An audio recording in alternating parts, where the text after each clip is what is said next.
Hello les addicts, aujourd'hui je vous retrouve pour vous parler d'un petit sujet que j'avais envie de discuter avec vous puisqu'il s'agit aujourd'hui de vous parler des lectures communes. Je ne sais pas si vous connaissez le principe, ça peut être de lire un livre en même temps qu'une personne ou plusieurs. Voilà, lire tous le même livre à plus ou moins grande cadence, on va dire ça comme ça. Puisque c'est à vous de choisir en fait à quelle cadence vous voulez avancer, combien de chapitres vous allez lire dans la journée, si vraiment vous vous donnez une semaine pour le lire ensemble, si... ouais voilà, c'est vraiment se donner un objectif de lecture tous les jours, ou tous les 2 jours, ou tous les 3 jours, enfin voilà.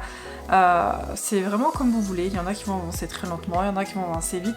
Il faut arriver à trouver le bon partenaire de lecture commune en fait, pour que ça marche. Et je vais vous expliquer un petit peu les avantages et les inconvénients de cette façon de lire, parce que pour moi c'est vraiment une façon de lire assez particulière, donc c'est parti, on y va. Alors pour commencer, on va passer plutôt au niveau des avantages qu'il y a à faire des lectures communes, donc à lire à plusieurs. Alors le premier avantage que je vois moi personnellement, c'est qu'on partage un max quand on lit comme ça.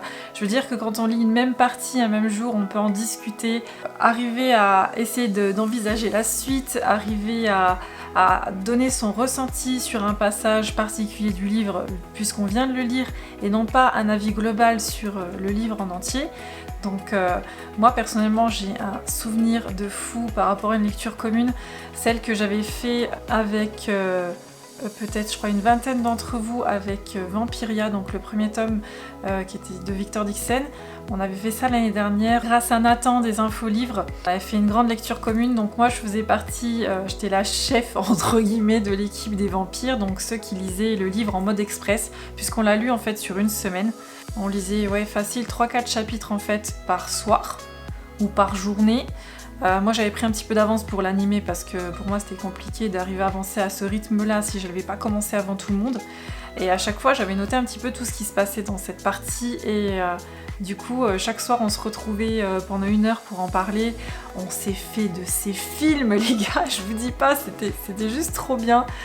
Parce que moi en plus je savais la suite puisque moi je l'avais lu, j'avais de l'avance sur tout le monde.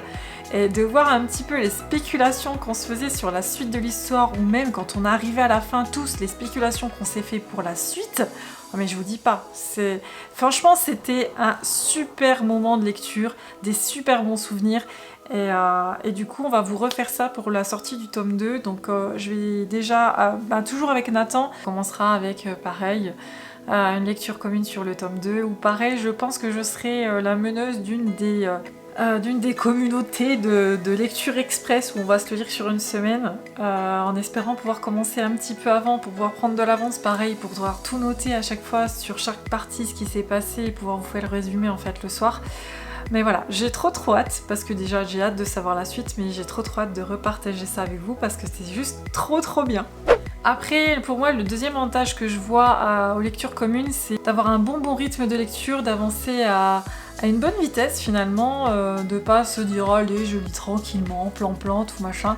Bon voilà, ça peut être aussi un désavantage, un avantage comme un désavantage. Mais moi ça me permet d'avancer plus vite dans une lecture, donc clairement en général sur une lecture commune je sais qu'en 1 semaine j'ai fini le livre.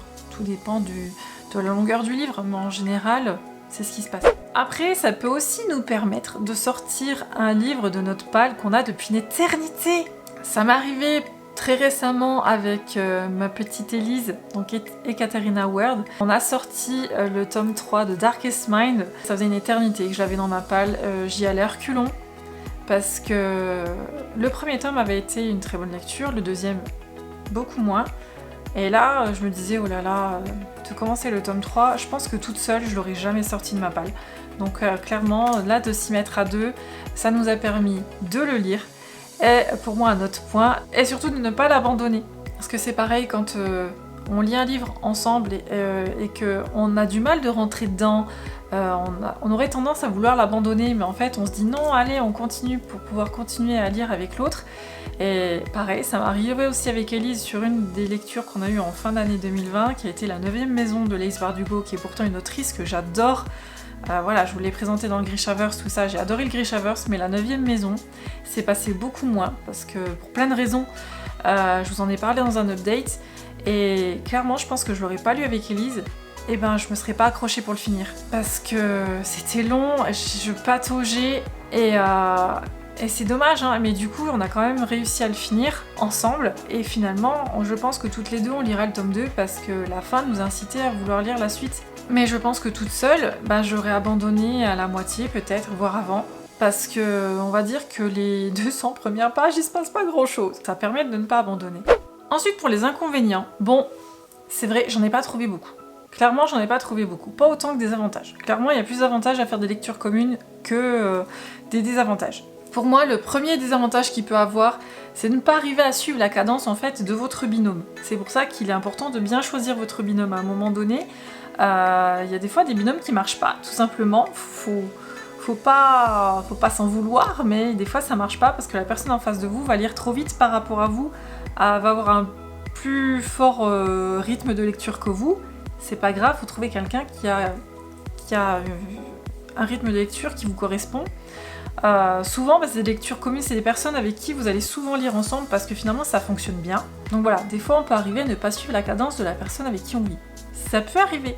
Ensuite, le deuxième point pour moi qui peut être un désavantage, enfin un inconvénient aux lectures communes, c'est justement tout l'inverse, c'est que votre binôme ne lise pas aussi vite que vous, ou n'ait pas la même envie que vous de continuer ce livre parce qu'il aimera moins ou quoi que ce soit, et que du coup vous ayez envie de lire la suite, mais que vous soyez freiné en fait par votre binôme qui dit bah non, moi je vais jusque là ce soir, je vais pas plus loin, et vous avez envie de savoir la suite et tout, et vous pouvez pas du coup parce que enfin voilà, faut aussi respecter le fait que vous lisez avec quelqu'un.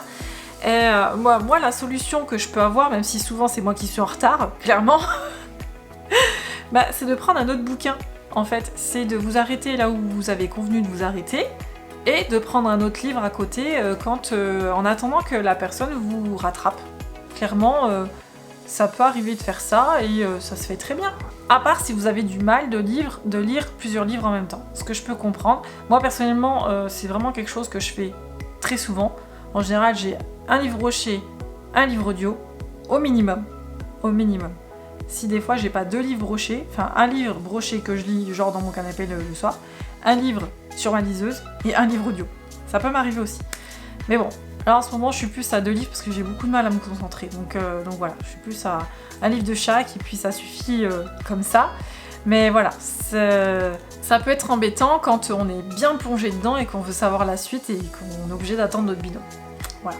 Et peut-être un des derniers désavantages aussi, c'est justement, je vous parlais d'abandonner une lecture, des fois c'est aussi bien d'abandonner votre lecture même si ça se fait pas beaucoup, même si des fois on a du mal de l'assumer, mais clairement si vous vous embêtez dans une lecture, de continuer, ça peut créer des pannes de lecture, c'est dommage.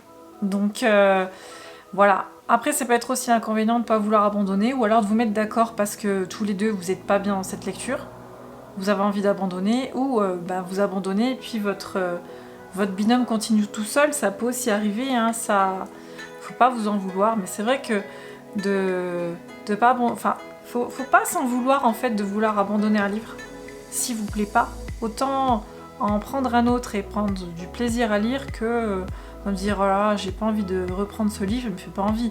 Enfin voilà, c'est toute une question de ressenti en fait à chaque fois, donc faut vraiment voir comment vous êtes à l'aise dans votre lecture, si vous n'êtes pas bien, enfin voilà. Faut aussi en discuter avec votre binôme, ce qui est important quand on fait une lecture commune, c'est la communication. C'est tout simplement ça. Communiquer un maximum, bien voir un petit peu comment la personne aborde ce livre en particulier par rapport à vous. Des fois on peut avoir des avis complètement divergents, ça peut arriver.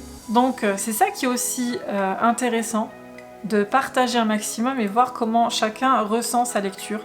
Que ce soit en lecture commune ou pas, c'est aussi pour ça qu'on est ici à vous partager un petit peu aussi ce qu'on pense d'un livre, qu'on les chronique, qu'on fait des reviews dessus et qu'on vous partage notre ressenti. C'est pas forcément le même que vous, mais nous, si on l'a aimé, vous pouvez le détester et inversement, donc c'est vraiment une question de point de vue. J'espère que cette petite vidéo vous aura plu, elle sera normalement pas très très longue, donc n'hésitez pas à me dire si vous aimez les lectures communes ou si tout au contraire c'est pas du tout votre truc.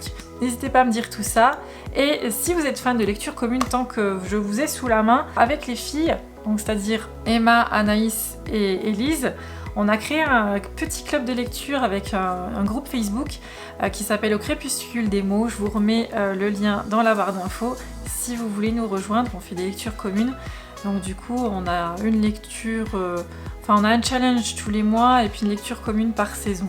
Donc là, cette saison-là pour le printemps, c'est Le Prince Cruel qui a été choisi, puisqu'on vous fait un petit sondage en fait en début de saison pour pouvoir choisir votre lecture. Et donc du coup, là c'est Le Prince Cruel, donc n'hésitez pas à venir nous rejoindre si vous voulez discuter avec nous de vos lectures, si vous voulez participer au challenge qu'on va vous proposer ou qu'on vous propose déjà. Donc voilà, moi je vous dis à la prochaine vidéo, j'espère que ça vous aura plu, et je vous dis bye bye, des gros bisous, salut.